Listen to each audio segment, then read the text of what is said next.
आउँदो बजेटमा मूलतः प्राथमिकताहरू निर्धारण गर्नुपर्छ। अलिकति हाम्रो प्राथमिकता चाहिँ धेरै छरपष्ट भइरहेको छ विगतदेखि नै। त्यसले गर्दा प्रतिफलहरू आइरहेको छैन। यो वैदेशिक व्यापार घाटा अलिक बढी नै चुलिँदै गएको छ।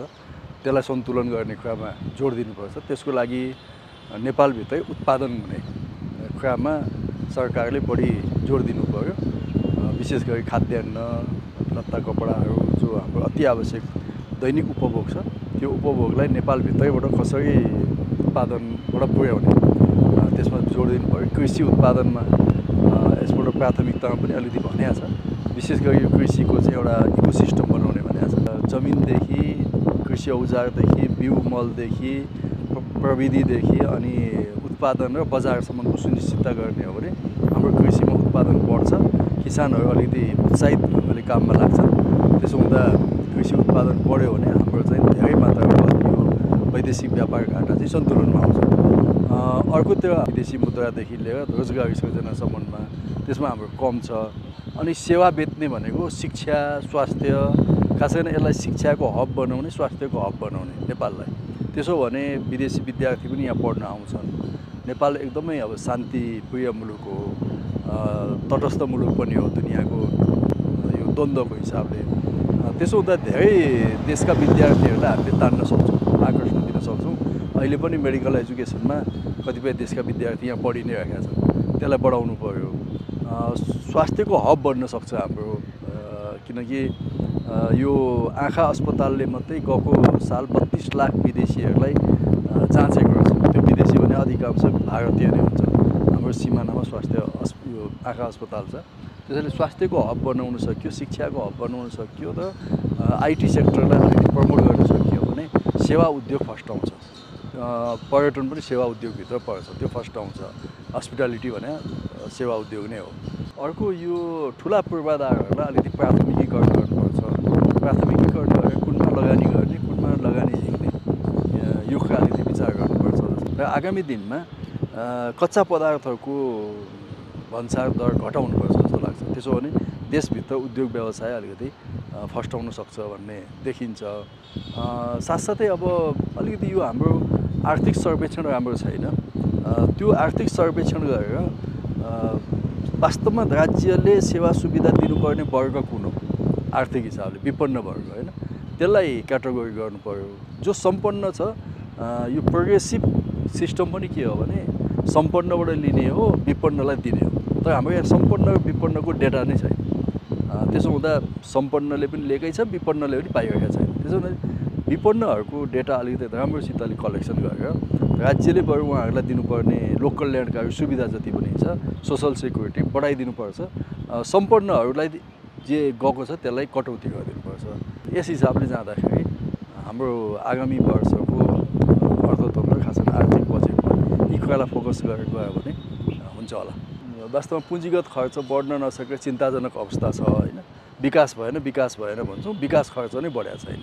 त्यसमा चाहिँ प्रशासनिक झन्झटहरू कतिपय छन्, त्यसलाई हटाउनुपर्छ। सार्वजनिक खरिद ऐनको संशोधन गर्नुपर्ने हुन्छ, संशोधन गर्नुपर्छ। अर्कोतिर के छ भने यो कहिलेकाहीँ अब अख्तियारले, संसदका समितिहरूले, त्यसपछि तपाईँको अदालतले पनि यस्तो कुरामा अवरोध सिर्जना गरेको छ।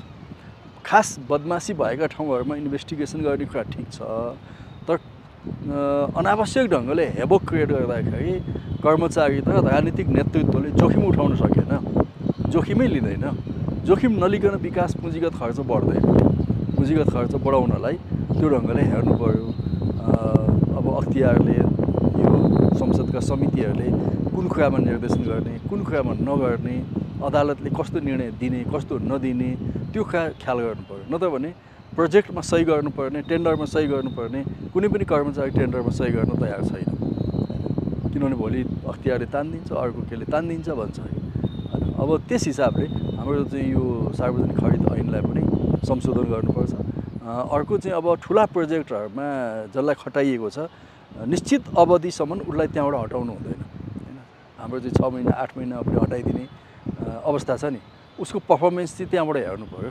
ठुला प्रोजेक्टहरूमा जो प्रोजेक्ट म्यानेजरको रूपमा तोकिन्छ, उनीहरूलाई अलिकति पर्फर्मेन्स सो गर्ने गरी त्यहाँ काम दिनु पर्यो, काम राख्नु पर्यो। अब साथसाथै अब कुन ठाउँमा पुँजीगत खर्च बढाउने कुन ठाउँमा घटाउने यो खा हेर्नु पर्यो। जहाँ सम्पन्न हुनसक्छ प्रतिफल आउन सक्छ त्यसमा अलिकति बजेट केन्द्रित गर्नु पर्यो। अब छरपष्ट गरेर पनि भएन किनभने हाम्रो 3 तहको छ। अलिकति साना साना आयोजना पालिकाले गरिहाल्छ, मजौला खालका आयोजना प्रदेशले गर्ने हो, अलिक ठुला आयोजना सङ्घले गर्ने हो। यसो भयो भने हाम्रो चाहिँ सन्तुलित ढङ्गले काम हुन्छ र पुँजीगत खर्च पनि बढ्छ। अब ठुल्ठुला जस्तो अस्ति पनि संसदमा मैले भने अब नेपालको निजी क्षेत्र आफै पनि सक्षम छ। विगतमा हामीले लगानी भन्दा विदेशी लगानी मात्रै भन्थ्यौँ होइन। अब अहिले तनाव छ, युक्रेन र रसियाको वार छ, पाकिस्तान र इन्डियाको तनाव छ, अमेरिका कहाँ अल्झिरहेको छ, अर्को कहाँ अल्झिरहेको छ। त्यसले त वैदेशिक लगानीहरू सजिलो छैन अबको दिनमा होइन। सबै आफ्नो आफ्नो ठाउँमा व्यस्त छन्। त्यसो हुँदा देशभित्रकै लगानीलाई प्रमोट गर्ने हो भने देशभित्रको पुँजी पनि पर्याप्त ढङ्गले लगानी गर्न सक्नेमा छ।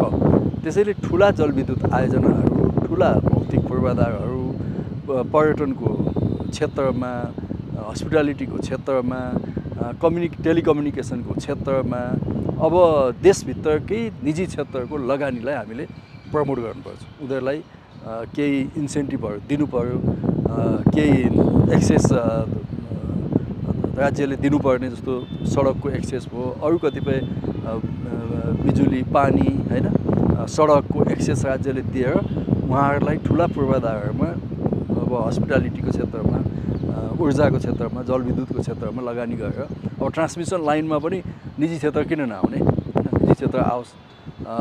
ठुल्ठुला जलविद्युत आयोजनामा अब यो निजी क्षेत्र र सरकारी क्षेत्रले सँगै काम गर्न सक्छ होइन। अहिले अस्तिको यो नीति कार्यक्रममा पनि भनेकै छ सार्वजनिक क्षेत्र र निजी क्षेत्रको बिचमा साझेदारी गर्ने, कामको साझेदारी गर्ने, PPP मोडलमा जाने भनेकै छ। त्यसलाई अलिकति प्रमोट गरेर रोजगारी सृजना, विशेष गरी निजी क्षेत्र भनेको चाहिँ यो अर्थतन्त्रको इन्जिन हो। यो चलेन भने अर्थतन्त्र चल्दैन होइन। अब हाम्रो परम्परागत शैली छ, भनाइ छ कि सबै चाहिँ सरकारले गर्नुपर्छ, राज्यले गर्नुपर्छ भन्ने छ। अब राज्यले त्यो सबै गर्न सक्दैन। हिजो पो थिएन, राज्य मात्रै थियो र निजी क्षेत्र कमजोर थियो र अनेक ठाउँमा त राज्यले हात हाल्यो, व्यापारमा पनि हात हाल्यो, अर्कोमा पनि हात हाल्यो। अब त निजी क्षेत्र पनि आइसक्यो। निजी क्षेत्रले उत्पादन गर्ने हो, त्यो उत्पादनबाट उसले केही नाफा कमाउने हो, त्यसबाट उसले राज्यलाई ट्याक्स तिर्ने हो, राजस्व तिर्ने हो, कर तिर्ने हो। राज्यले व्यापक राजस्वको दायरा बढाएर कर उठाउने हो। निजी क्षेत्रबाट उठाएको करलाई अलिकति विपन्न तर पछाडि परेको वर्गमा वितरण गर्ने हो। राज्यको काम त्यो हो, वितरण गर्ने काम हो राज्यको होइन। कमाउने, उत्पादन गर्ने भनेको मुख्य इन्जिन चाहिँ निजी क्षेत्र हो। त्यसैले उसलाई त्यो ढङ्गले प्रमोट गर्नुपर्छ।